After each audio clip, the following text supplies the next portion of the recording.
In this video, I will be exploring why VPNs are banned on Perplexity AI by looking through community discussions on Reddit. Let's get started. I'm starting at the top of a Reddit thread where a user is asking why VPNs are being blocked. They've shared a screenshot of an error message stating that Perplexity blocks VPNs to prevent spam and abuse. The message suggests disabling the VPN to regain access. As I scroll down, I'm looking at the initial reactions. One user points out that while they understand limitations for the free version, paid subscribers should be trusted. I'm moving past a few comments now and coming across a point about the difficulty of managing VPN access for individual apps. Next, I see a comment questioning the spam and abuse policy. They're asking what kind of abuse is actually happening and why it's such a concern.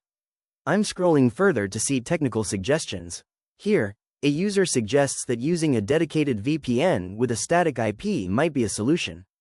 Continuing down the thread, I find someone who tested Google VPN and Proton VPN, but both were blocked.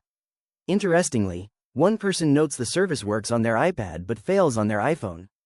As I reach the bottom, it's clear many users are frustrated and looking for ways to maintain their privacy while using Perplexity. If you found this walkthrough helpful, please consider liking the video and subscribing for more quick tips and tutorials.